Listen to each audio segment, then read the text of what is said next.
Welcome back to In the Kitchen with Grace. Thank you for joining us today. We're doing another awesome, super easy, so tasty crock pot slow cooker dinner. Busy mama here, and I love meals you can just throw in the slow cooker. They're ready to go for you when it is dinner time, especially on those busy weeknights when maybe your family members are eating at different times. It's awesome because you can sit it on warm when it's all cooked, and then the kids can come and get their dinner.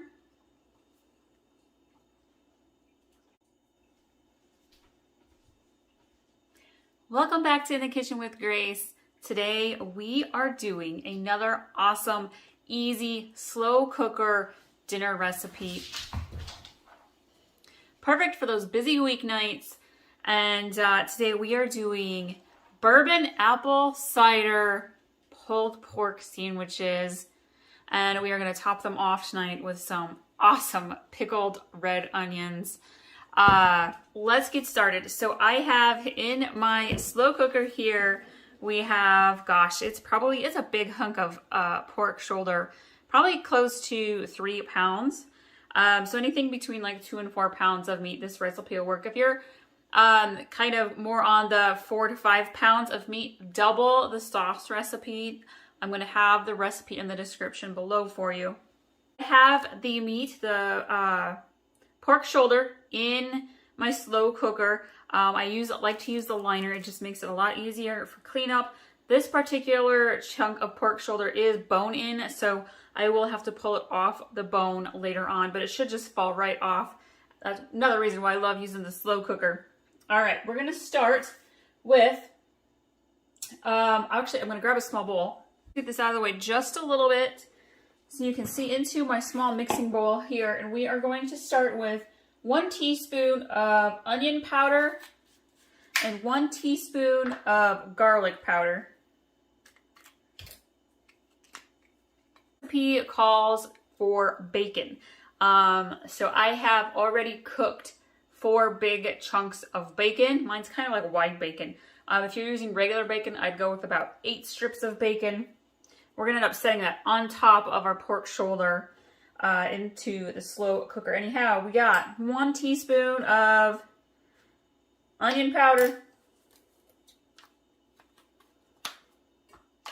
We're going to do 1 teaspoon of garlic powder.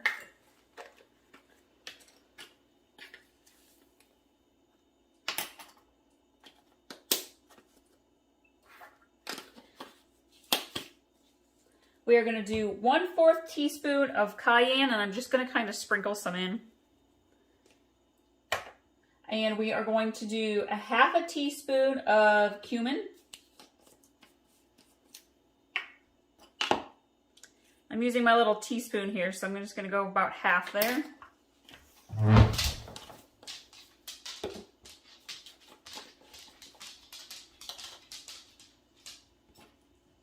I'm going to do 1 teaspoon of paprika.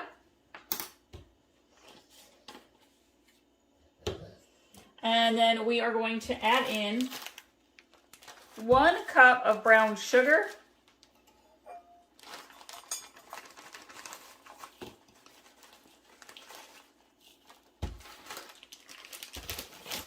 You can pack it if you want. It does not have to be exact, friends. And then we are going to do 1/2 cup of bourbon. The secret to this amazing pulled pork recipe, use whatever bourbon you've got or want to use.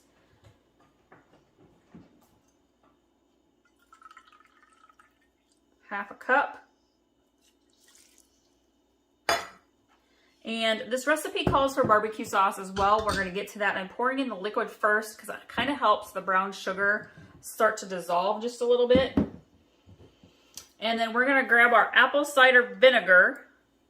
Now, if you don't have apple cider, you could half and half with regular white vinegar and apple juice, but I feel like the apple cider vinegar does amazing. All right, we're going to do 1/3 cup of apple cider vinegar.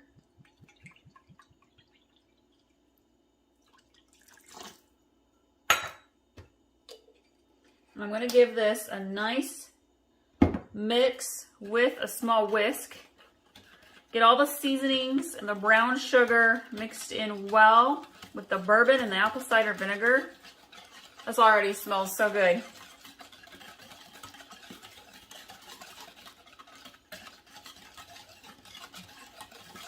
Okay, we're gonna get our barbecue sauce. Firm believer in using up what you have on hand. I happen to be having Blues Hog barbecue sauce. I'm going to open up the top here. You could use pretty much whatever barbecue sauce you want. I would stay away from super sassy barbecues because your apple cider vinegar is already got a bit of sass to it. So I would use kind of a sweeter barbecue sauce. We are going to go ahead and do 1 cup, and I'm just going to kind of eyeball it here. It's about a cup.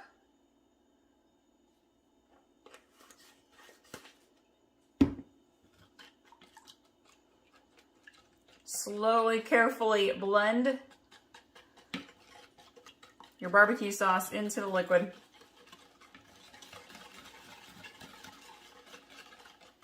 Okay. I'm going to pour this over our pork shoulder roast.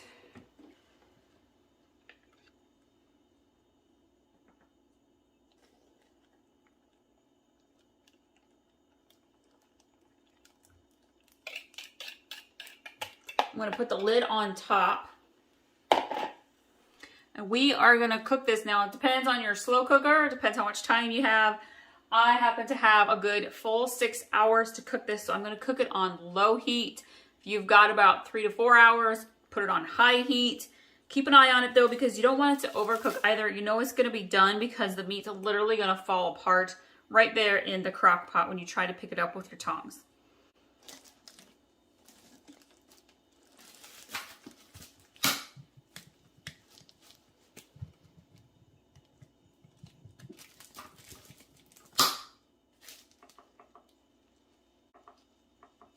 All right, we've got her on low, and I will show you what this looks like when it is all finished. We'll put together our sandwiches, and speaking of those pickled red onions, you guys, these are amazing. I'm going to link to that recipe above. I'm going to put a link in the below in the description for you too, because this really tops off these pulled pork sandwiches. It's the best. It's better than putting slaw on them, I promise. And I've been eating these pickled onions on like everything lately. They are so good. All right, we're going to wait till this is done cooking and we'll show you what it all looks like.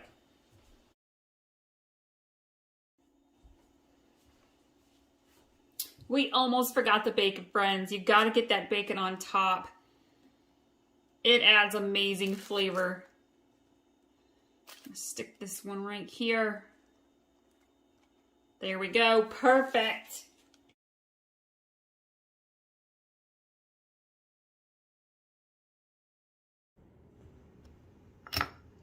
All right, here are our finished apple cider bourbon. I said that backwards. Bourbon apple cider pulled pork sandwiches. And I have topped them with the pickled red onions that we just made. This recipe is so good. The meat is so tender and juicy. You don't even need to add extra barbecue sauce. It's amazing. Your family is going to love these, you guys. Thank you all so much for watching, and we'll see you next time. Welcome back to In the Kitchen with Grace. Today we are doing a classic crock-pot slow cooker fall recipe. We're making chili. Now this is different from my classic Midwestern chili recipe. If you haven't checked that recipe out, be sure to do so. I will leave a link to it below in the description and up above at some point in this video. I've got an amazing traditional classic chili recipe. Today, we're throwing a twist on it, and we're doing venison chili. A lot of us know or have family members, close friends who like to hunt every fall, and sure enough, we have some ground venison to use up. And so I have it cooking over in a skillet. I'm browning it with my garlic. I'm going to put all of the ingredients and directions in the description below for you. This chili recipe is easy and it's amazing. It's perfect for any fall, winter day, weeknight meal. We're doing it tonight because we are busy on the go the next several nights. It's a quick dinner. It reheats well. Let me tell you, as a busy mom, there's nothing I love more than a dinner recipe that tastes even better when it's reheated than when it's originally eaten. I know. Okay, so I'm gonna go get my meat here on the stove. So this is my ground venison, and I have thoroughly browned it. I put in about 4 tablespoons of minced garlic and cooked that in with the ground venison. Now, venison is a much leaner meat than beef, so you're going to see some interesting ingredients we're going to add to this chili to counteract that gamey taste that deer often has. This is a recipe, though, you're going to love it, and you're going to find that you might prefer this recipe over regular beef chili. I'm going to go ahead and carefully put this into my slow cooker. It's hot, so I'm going to be careful. And honestly, with ground venison, you don't even have to drain the grease off. There's no grease, which I love. All right, and I like to start with my dry ingredients and add the liquidy ingredients later. That way, when you're adding like your beans, it doesn't splash the hot liquid back out at you. So I am going to start with a can. Now, when it comes to beans for chili, do what you want. Everybody's got their own preference. I love to use stuff I have on hand. I'm going to show you examples of that for this chili recipe. I have, from the last time we made chili, Mrs. Grimes' original chili beans. I'm just going to use it up. And I'm going to just dump it right on in. Not going to drain it. All right. However, when it comes to black beans, I do like to rinse them off. So I'm going to go rinse these off in a strainer really quick. Rinse my black beans off, and I'm going to just dump them right on in. Y'all, chili is one of those recipes with a lot of cans. If you don't have one of these automated can openers, let me tell you, I used to use the stand-up one for the longest time. And then I saw these and I was like, oh, the heck, they're amazing. And my kids love them. It's super easy for them to use to open up cans when they help cook. All right, and now when it comes to like tomatoes, tomato sauce, everybody's a little different. Some people really like chunky tomatoes in their chili. We happen to have a couple of picky kids and they do not like big pieces of tomatoes. So I'm gonna do half and half here. You want about 28 ounces of tomatoes, which is this size can compared to a normal 15-ounce can. And so I am going to do 1 can. It's seasoned diced tomatoes for mild chili, so it's kind of already seasoned for chili. And I am going to dump, maybe. I did open it. There we go.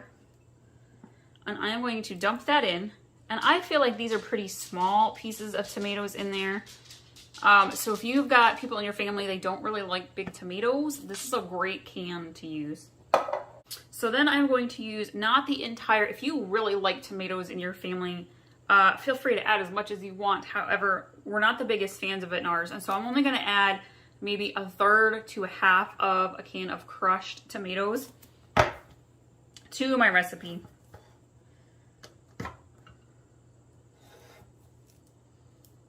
It's interesting to me the color variation that you will find in your different cans of tomatoes and tomato sauce.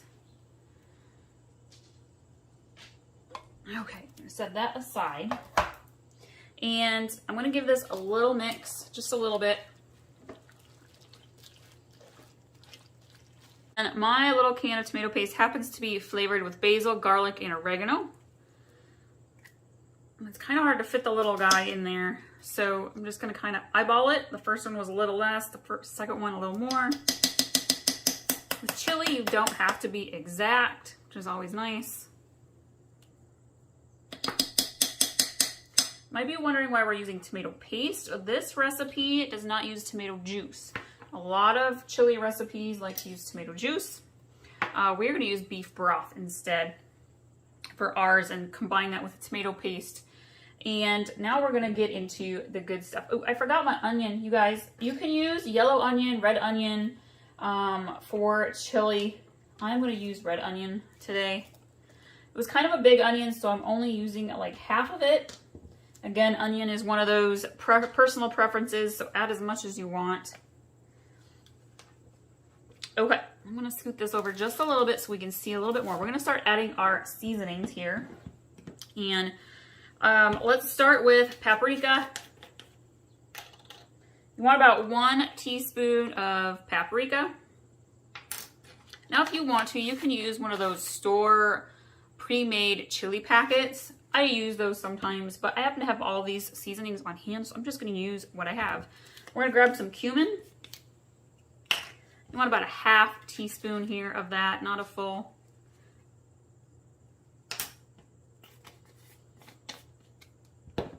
And we are going to grab chili powder. I'm using mild chili powder. If you have super spicy people in your family, feel free to use the hot chili pepper or hot chili powder. I'm using mild because our kids are going to eat this as well. You want about 2 tablespoons.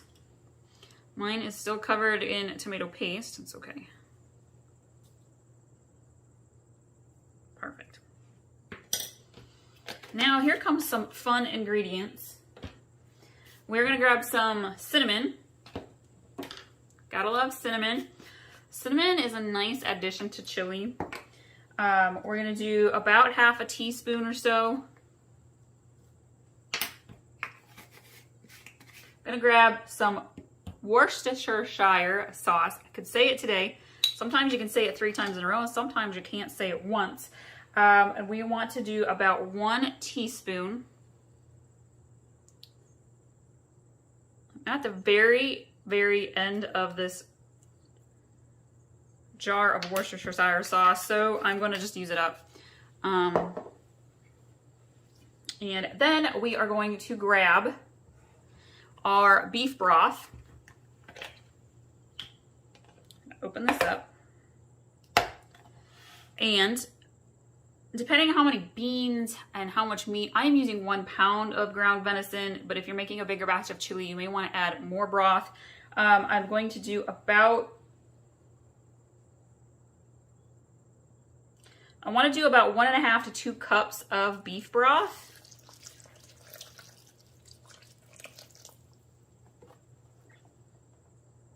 Which is about half of this particular container. Let's do just a little bit more. Okay, put the lid back on. Now here comes the amazingness. A lot of people are worried about eating venison because of the gamey taste that it has. I'm gonna show you a secret. Okay, I got this from hunting friends of ours that eat deer meat all the time. So basically I've cut 1 lime and 1 orange, and we're gonna squeeze the juice into our chili. I know. Who would have thought, right?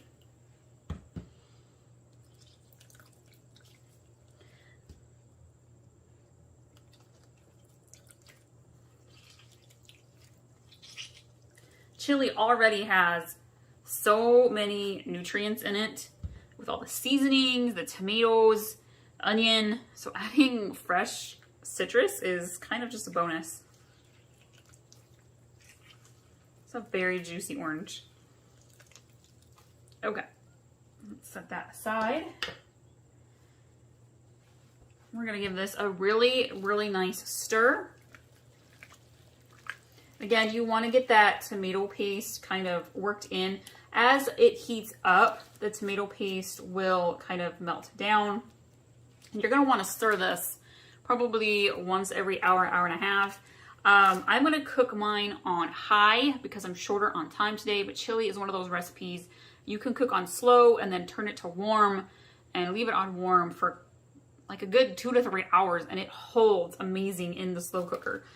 So just cook, use your own slow cooker, your own cooking time that you have available. Cook it on slow or high. You want to give it a stir probably every hour and a half. Set the spoon down here. So now it comes down to one last thing, and that's peppers. I have a whole variety of peppers here. We garden. So I have got regular jalapenos that have turned red. I have other jalapenos that have also turned red. We have banana peppers. I have long, slim, red gym peppers, I believe is what they're called. I grow these every year. These are amazing in chili, and that's totally up to you if you want to add them to your whole batch of chili, or if you want to cut them up and save them for individual bowls based on your eaters' preferences. We have people in our family who like it mild, we have people who like it hot. So I am leaving the peppers out of my big batch of chili until later. Now, when we get to about an hour before the chili is done, I will probably cut up the banana peppers and put those right on in. When it comes to fresh jalapenos, I would add them in as well. You can always add more to individual bowls. As far as using jarred banana peppers and jarred jalapenos, I feel like they do best fresh when you put them right onto your bowl of chili before you eat it. So we're gonna put the lid on here. And again, today I am cooking mine on high. We're gonna get her cooked up good, quick, and then we're gonna leave it on warm throughout the evening as our family members are coming, going, and eating dinner on their own. So I will show you what this all looks like, and when it's ready to go, we'll make a nice bowl of chili with some sour cream. I'm gonna add banana peppers to mine, and we'll show you what this looks like later. All right, here is our venison chili. It is simmering and hot. I have turned it down to just the warm setting on my slow cooker because we'll be coming and going all evening, and so we'll be eating at different times tonight. I have added banana peppers to mine, and I'm gonna add a little sour cream as well. I know my kids always add cheddar cheese, and my husband adds the jalapenos. Thank you all for watching today. I hope you love this chili recipe, and be sure to subscribe if you haven't already. Like this video, and again, the recipe to pin and save it on Pinterest is in the description below too.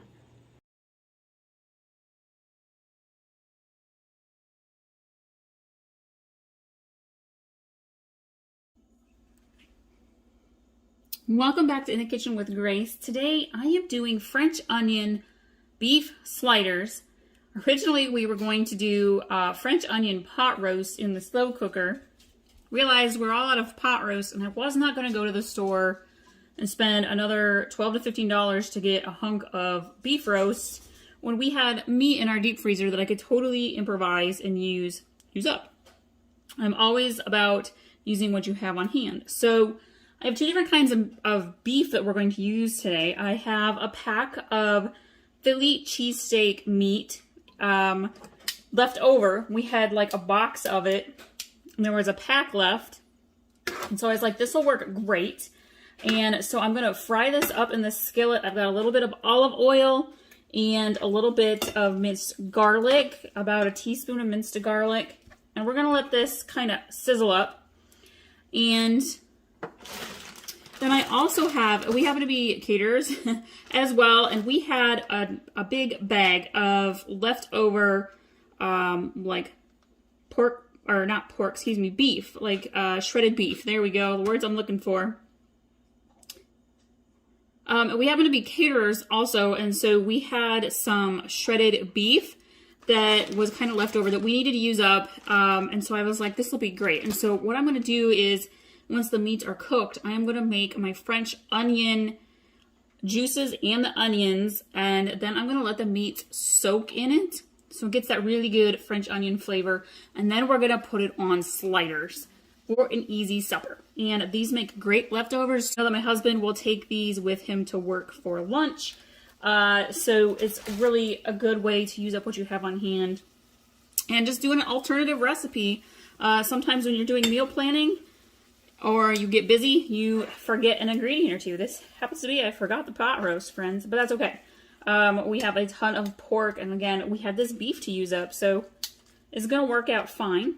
So we're gonna let this sizzle up. I'm gonna go over to my counter, and we'll work on the little dressing for the sliders.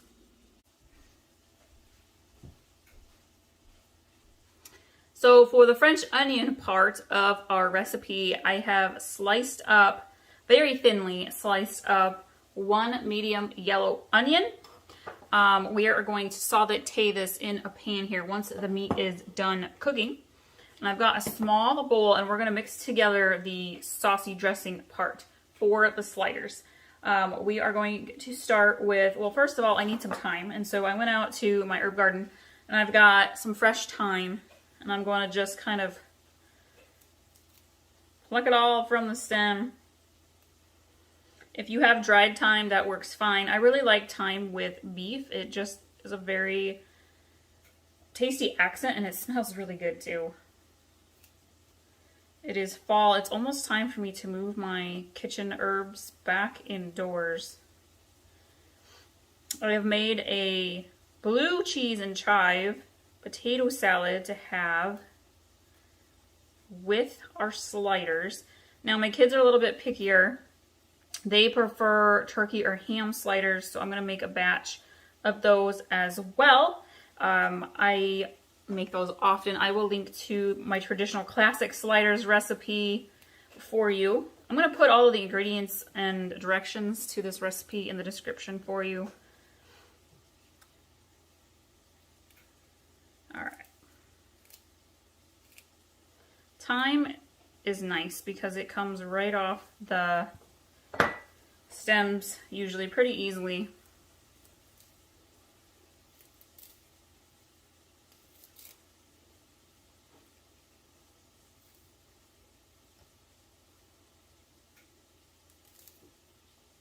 I love gardening. I do cut flowers, and I have all sorts of vegetables, and a pretty good sized herb garden.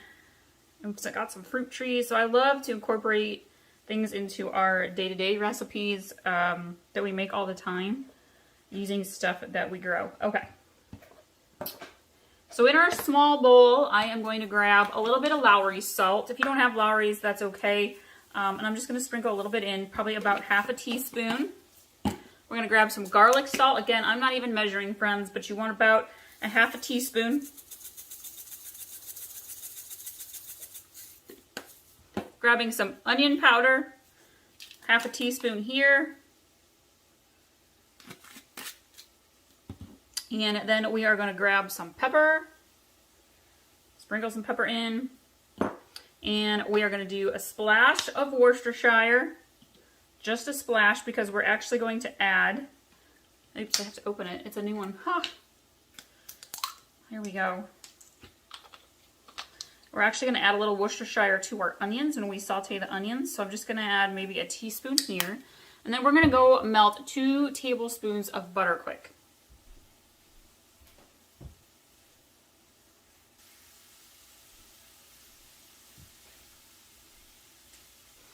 You can hear the meat sizzling over there in the skillet. All right, and then we're going to pour the 2 tablespoons melted butter on into our seasonings.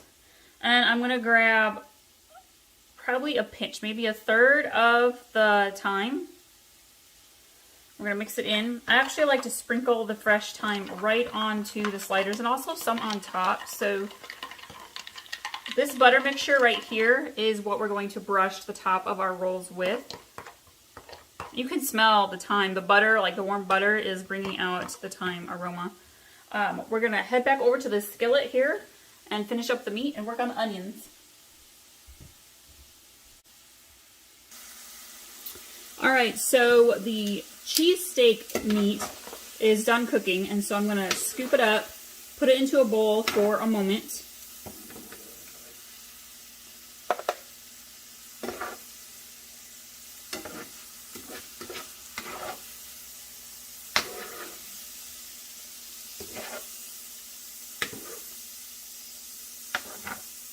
And I'm going to drizzle a little bit of light olive oil into my pan.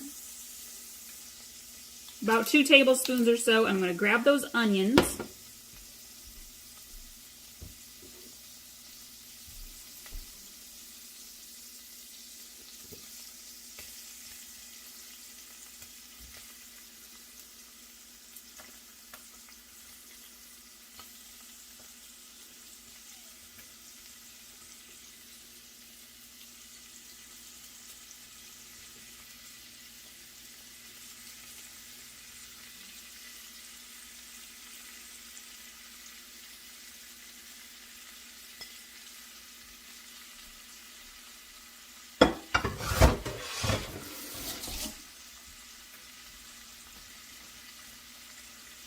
We're gonna let these onions saute down here in the olive oil for a minute or two.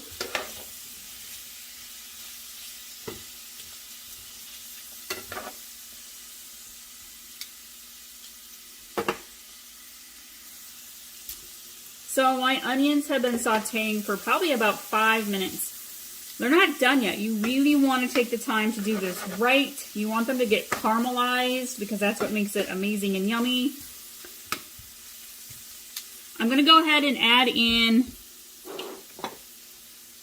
about a tablespoon or 2 of butter. Do the oil first, and then when that's kind of been simmered off, add the butter. The butter adds some flavor. I like to use salted butter. Stir that in. And I'm going to add just a little bit of beef broth.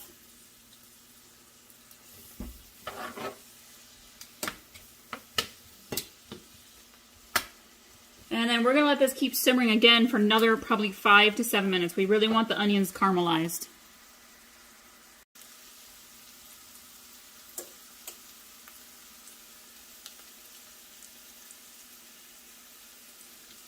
Okay, so our onions are nice and caramelized. So I'm going to take almost all of them out. I'm going to leave a few in there.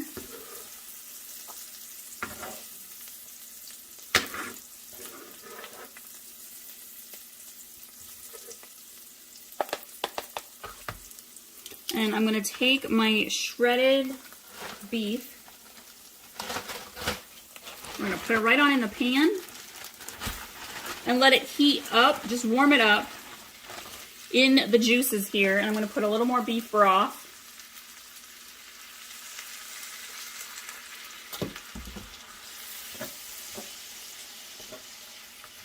And let the meat soak up that flavor.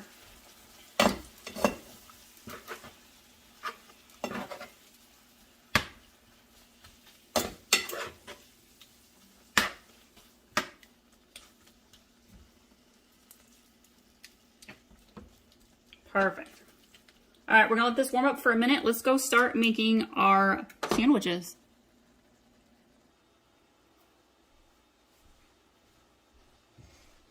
So I have my oven preheating to 350 degrees, and I have gotten out a large baking dish and my Hawaiian rolls, and I have cut the Hawaiian rolls right down the middle. So I put the bottom layer down in my pan.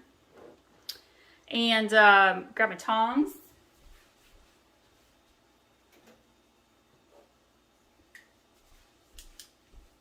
And we are going to put the onions on the bottom, spread them out on the bottom.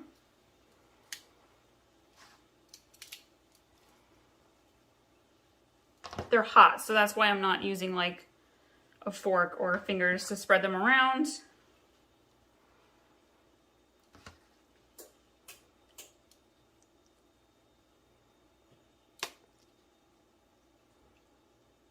Make sure that every little sandwich has some onion.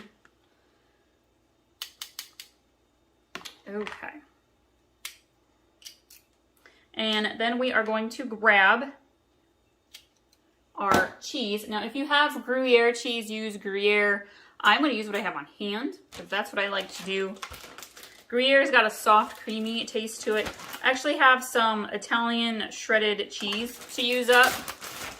So I'm going to do that on half.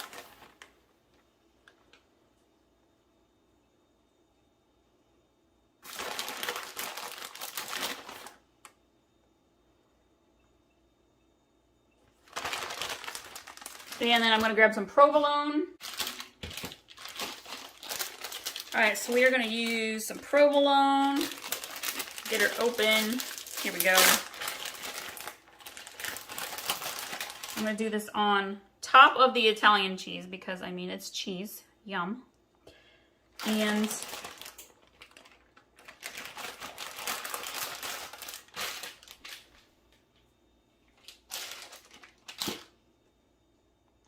then hubby likes pepper jack stuff. So I have Colby pepper jack.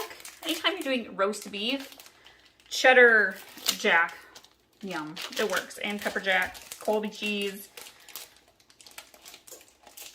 I feel like you can't go wrong with cheese when it comes to sliders. Just about every kind works well. Okay, let's layer some of that on this side.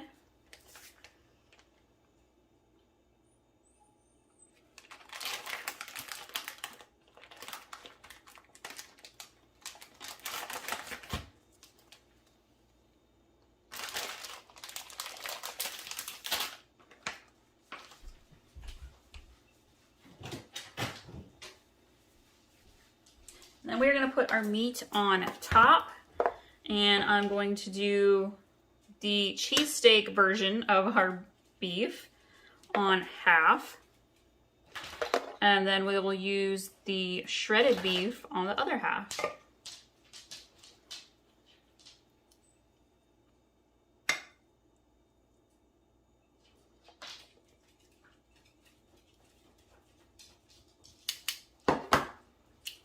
We're gonna put the shredded beef on this half.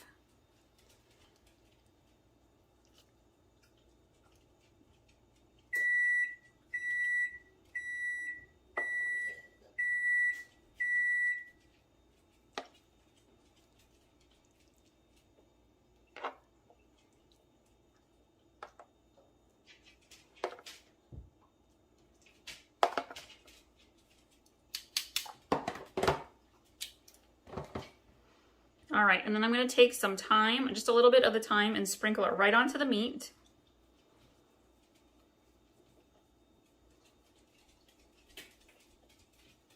We're gonna put the top half of our Hawaiian rolls onto our sandwiches, just like so. And then we are going to brush our butter seasoning across the top.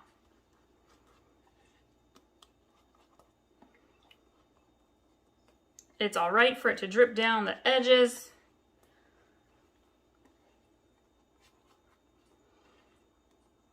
It's better if it does, to be honest. I always like to drizzle a little bit on the sides. Extra flavor, extra yum. Use all of it up. Okay, we're gonna bake these in the oven at 350 degrees for 5 to 7 minutes. You want the cheese to get nice and melted. Here's a little topper bacon bits on top because yum.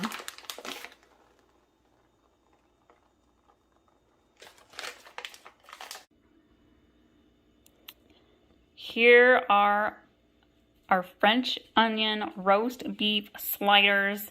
They smell amazing. You can see the thyme and the bacon bits on top. Got cheese oozing out the edges of these little Hawaiian roll sandwiches. We love sliders. Your family's gonna love these. We got the blue cheese and chive potato salad to have with them. Thank you all so much for watching today. Be sure to subscribe if you haven't already. And in the description will be a pin for you to save this recipe on Pinterest and come back to it later as well.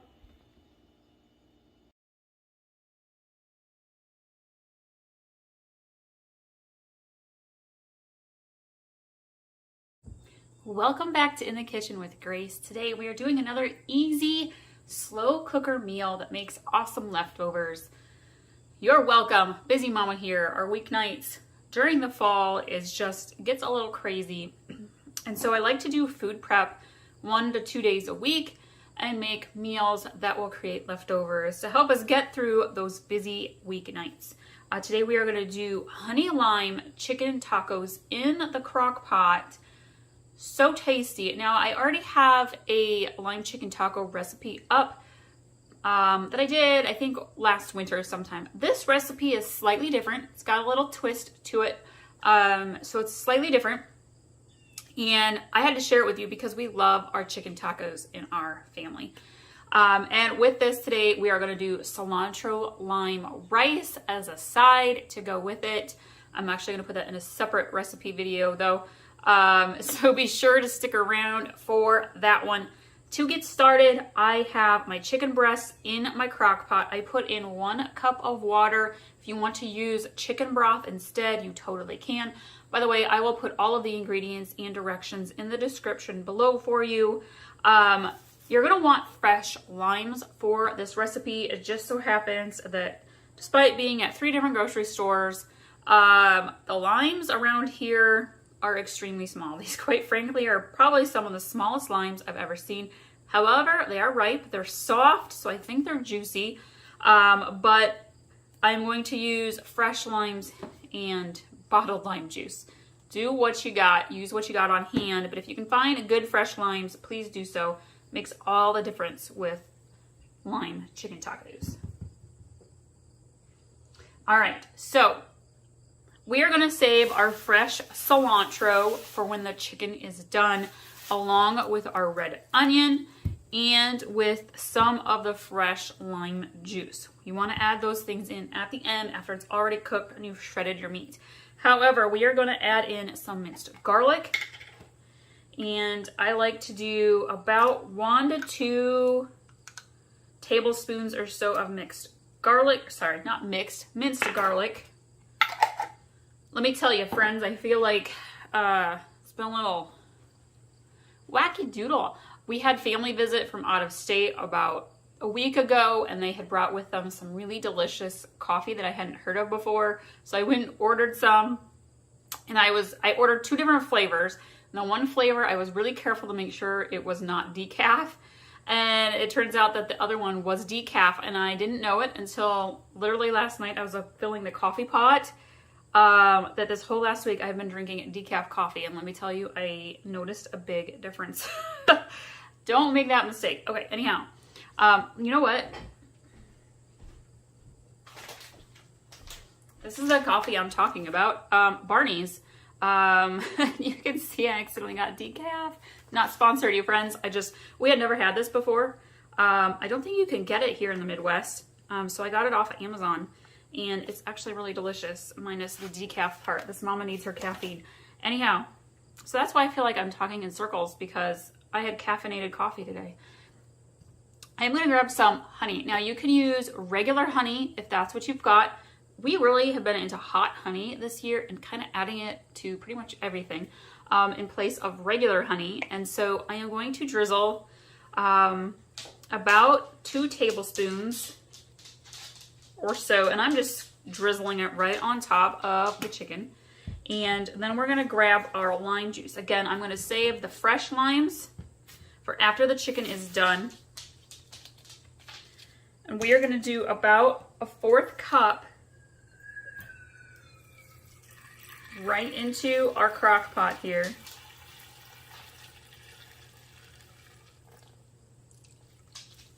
All right.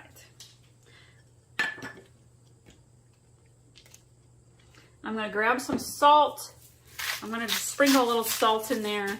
And we are gonna put the lid on, and we are gonna cook this chicken all afternoon. I'm actually gonna cook it on low. If you need to cook it on high, you can. Every slow cooker is different. Cook it based off of your slow cooker. Mine's gonna take probably about 2.5 hours on low. Might be a little less than that. And when it is done cooking, we will shred it, let it cool in, well, not cool completely, cool down enough that you can shred it, and then we'll add in the rest of our ingredients. All right, welcome back. Our honey lime chicken taco meat is done. I've taken it out of the slow cooker. I have shredded it with 2 forks, and I have taken some of my cilantro, not all of it, because you want to keep some of it and put it on top of your taco, but I've put some of it onto the meat, and we are ready for the lime juice, the rest of our lime juice. Now, I was making my cilantro lime rice with jasmine rice as our side dish. Discovered my itty bitty little limes are kind of sucky. There's not a whole lot of juice in them, even though I rolled them. Here's a trick, you guys. Anytime you're using citrus and you need the juice, give them a nice roll. Usually that will loosen up the juice for you, but these limes are not that great. So I'm just gonna get the best that I can out of them. I think it will be enough flavor. If you've got normal, regular sized limes, it's only the juice of 2 limes. Oh yeah, that one was good. See? Sometimes you get surprised by the little guys. Oh, he was very juicy. That actually, it might be enough. Grab my towel here. Speaking of food, my counter is full. Check out these banana bread bars, you guys, that I made. Yummy. I can't wait to eat those for dessert. So I have kind of drizzled the lime juice over the top of my chicken meat. And if you're going to eat this right away, just take it right off the plate that you shredded your chicken on. I am actually going to make myself a little taco quick, and then I'm going to head out the door. Again, a busy mom chauffeur kind of night. But I love that you can do this in a slow cooker. If you want to, you can put your meat back in the slow cooker, set it back on warm with that lime juice and the cilantro on top. The flavor is incredible. But doing it this way, it also is really easy for my kids, just heat up really quick when they are home. So I've got myself a little mini taco shell. Use whatever kind of shells you want to. And I'm just going to I'm going to kind of toss this just a little bit. I really like it when you can let that lime juice settle into the chicken. Okay, we're going to grab a bit here. Spread her out. Use whatever cheese you like to. I'm not going to say it correctly. I can spell it. Cojita. Cojita cheese, I think possibly is how you say it. It is a great one, but I like to use what we have on hand, and I've got mozzarella. I'm just going to use that. And I've got some diced up red onion. I'm going to sprinkle that on top. If you want to use some sour cream, again, these are tacos. You can do whatever you want with them. I have that hot honey. If you want to, go ahead and add another little drizzle. I sure am going to. Just like so. Gonna grab a little bit more of that cilantro, sprinkle her on top. I think that's all I want for my toppings. You could totally add taco sauce if you want to. And there we have our honey lime chicken tacos. You guys, these are delicious. These are one of our go-to weeknight meals. We probably make this at least once every other month. We rotate with regular tacos. We're big into Mexican food in our house. And these are delicious. Your family's going to love them. Your picky eaters are going to love them. Be sure to subscribe, you guys, if you haven't done so already, because I have all sorts of recipes that your family will love. Easy to make at home. Again, follow us on Pinterest, Facebook, and Instagram. We are there too. We'll see you guys next time.